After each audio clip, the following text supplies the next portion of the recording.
இதெல்லாம் உங்களுக்கு தெரியும். அண்ணாவே எம்ஜிஆர் அவர்கள் இருந்தும் சென்ட்ரல் கவர்மெண்ட் இருந்தும் இரண்டு அரசாங்கமும் ஈழத்தமிழோட நின்றுமே தமிழீழத்தை பெற முடியாத ஒரு நிலையில இருந்தோன்னு தான் நாங்கள் எங்களுடைய எல்லைகளை நாங்கள் பாதுகாத்து கொண்டிருந்தோம் என்ற வரலாறு எங்களுக்கு முன்னோர்களுக்கு தெரியும். அப்ப எங்களோட பிள்ளைகளுக்கு நாங்கள் அதை கற்பிச்சிட்டோம்னா சரி, முதலமைச்சர் என்கின்ற இந்த நாற்காலியால் தமிழ்நாட்டில் இருந்து எங்களால் எதுவும் செய்ய முடியாது, அது இவர்களால் எதுவும் செய்ய முடியாது.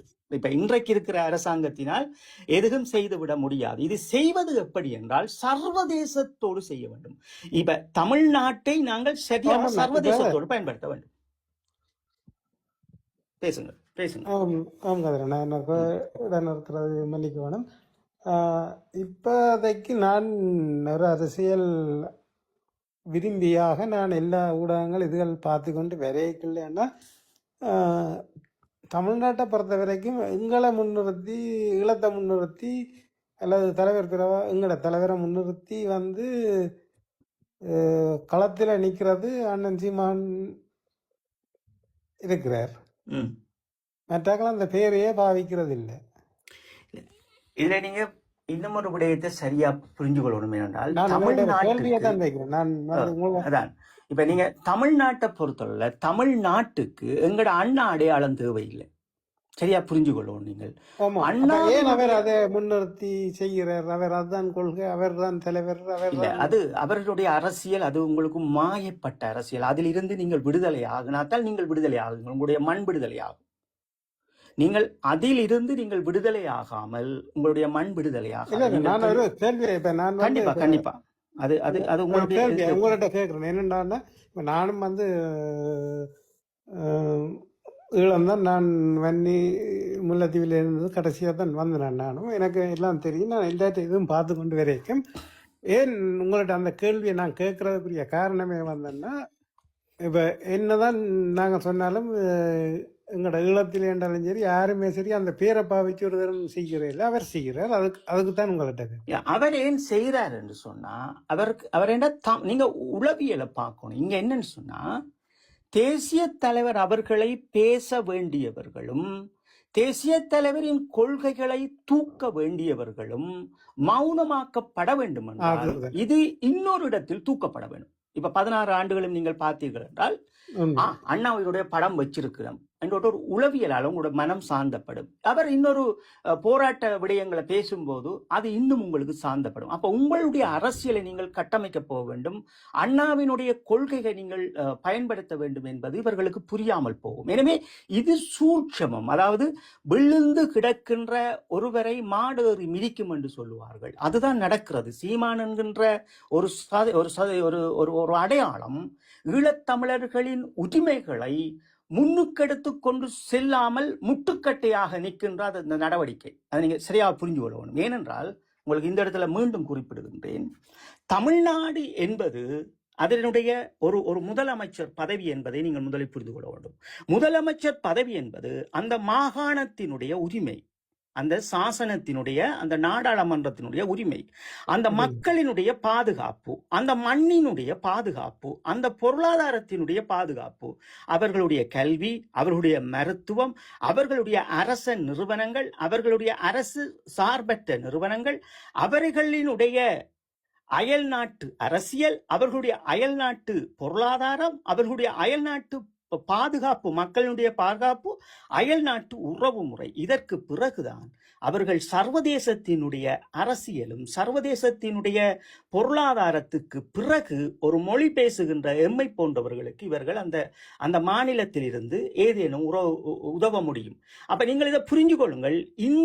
இந்த உரிமைக்காக, இந்த முதலமைச்சர் நாற்காலிக்காக ஏன் தலைவரை அங்கே பேசப்பட வேண்டும்? நீங்க இதை புரிஞ்சுங்கன்னா சரி, ஏன் அந்த தமிழ்நாட்டு மக்களுக்காக ஏன் ஈழத்தலைவரை அவர்கள் பேசுகின்றார்கள் என்றால் நீங்கள் புரிஞ்சு கொள்ளுங்கள்.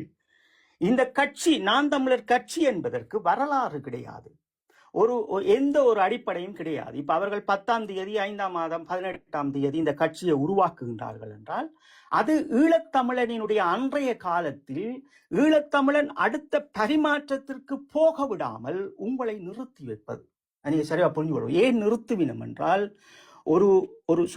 நீங்க அது தானாடாட்டியும் தன் சதை ஆடும் என்பார்கள். இதில் நீங்க தெளிவா புரிஞ்சு கொள்ளணும். எங்களுடைய மக்கள் சித்தப்பாவையும் பெரியப்பாவையும் அக்காவையும் தம்பியையும் கொடுத்திருக்கின்ற ஒரு சமூகம் மீண்டும் இப்படியே தங்களால் அந்த அந்த நினைவுகளையும் எதையும் மறந்துவிட முடியாமல் இந்த புலத்தில் இருக்கின்ற எங்களுடைய இந்த அமைப்புகள் இதை கட்டி எழுப்புவார்கள் என்று அவர்களுக்கு தெரியும். அப்ப இதை அண்ணா சொல்றாரு என்று சொன்னா, ஏற்கனவே கருணாட விளைவுக்கு பிறகு இதை ஒரு இலட்சியம் துடைத்தல் பாருங்கள் என்றார். அந்த இலட்சியம் துடைத்தலுக்கு பிறகு அவர் என்ன சொல்லுகின்றார் என்றால், மிகுதியான எச்சங்கள் நீங்கள் பாம்பு செட்டையின் போன்றோ அடையாளப்படுத்தீர்கள் என்றார். அதை உங்களுக்கு புரிஞ்சு கொள்ளுங்க. ஒரு சீமான் அண்ணா தமிழ் தேசியம் பேசுகின்றார், ஒரு தேசிய தலைவர் அவர்களை பற்றி பேசுகின்றார் என்று வையுங்கள், ஒரு அரசியலை பற்றி பேசுகின்றார்கள். தேசிய தலைவரை தாங்கி பிடித்தவர்கள் இந்த சமூகத்திற்கு ஒரு பாம்பு சட்டியாக கிடந்தார்கள். ஒரு உதவிகள் வேணுமென்றால் அவர்களின் குடும்பங்களை வீடியோக்களாக செய்து வித்து பிச்சை எடுத்து உதவி திட்டங்களை செய்தோம். அந்த மக்கள் இன்றும் வாழ்ந்து கொண்டிருந்தார்கள். இன்னொரு புறம் புலத்தில் இருந்த அமைப்புகள் இவருக்கு காசு கொடுத்து இவரை கட்டி எழுப்பினார்கள், ஆடம்பர வாழ்க்கைக்குள் கொண்டு வந்தார்கள். இவருடைய பேச்சுக்களை கேட்டு ரசித்து ரசித்து இருந்துவிட்டு இங்கே தங்களுடைய இந்த வடகிழக்கினுடைய அரசியலை கட்டமைக்க மறந்தார்கள்.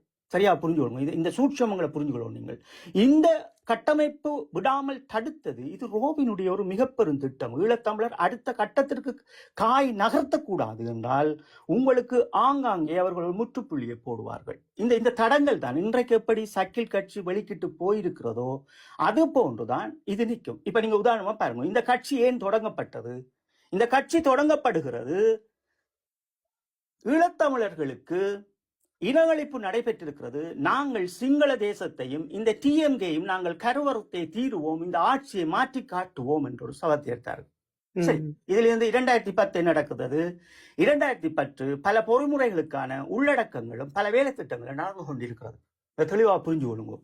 பல வேலை திட்டங்கள் நடந்து கொண்டிருக்கின்ற போது LLRC இதன் ஒரு அடிப்படையில் இலங்கையிலும் ஒரு பெரும் ஒரு விசாரணை மேற்கொள்ளப்படுகிறது இன அழிப்புக்கு. சரியா புரிஞ்சு கொள்ளுங்க, உங்களுக்கு எல்லாம் புரியும். அப்ப இன்னும் ஒரு புறம் எது நடக்குது என்றால், இங்கே ஈழத்தமிழன் அடுத்த கட்டத்திற்கு போகாதபடி இங்கே தொடர்ச்சியான மேடைகளிலும் தொடர்ச்சியான இடங்களிலும் தேசிய தலைவருடைய படங்களை வைப்பதற்கு இந்தியா ரோ அனுமதிக்கிறது. அப்ப இந்தியா ரோ ஏன் அனுமதிக்கிறது? இந்தியாவில் தமிழீழ விடுதலை புலிகள் தடை, எதற்கு படம் அனுமதிக்கின்றார்கள்? இதையும் நீங்கள் களைந்து எறியுங்கள், இந்த விஷயத்தையும் விட்டுடுங்கள், இதையும் விட்டுட்டு பாருங்கள். இன்னும் ஒரு புறம் தேசிய தலைவரினுடைய எந்த ஒரு வீரம், எந்த ஒரு உண்மையான நோக்கம், எந்த ஒரு சிந்தனையை இவர்கள் பேசியிருக்கிறார்கள் என்று பாருங்கள். அதுவும் அல்ல. இன்னும் ஒரு விடயம் நீங்கள் பார்க்க வேண்டியது, முக்கியமாக தமிழ்நாட்டில் இருந்து கொண்டு தமிழீழத்தினுடைய சாசனப்படி எமக்கு என்ன செய்யலாம் என்பதை நீங்கள் பார்க்க வேண்டும். தமிழீழத்தினுடைய அரசியல் யாப்பின் பிரகாரப்படி இவர்களால் எமக்கு எந்த ஒரு உதவியும் செய்ய முடியாது. அதுக்கு உதாரணம் இன்றைக்கு இருக்கின்ற இந்த அனர்த்தம்.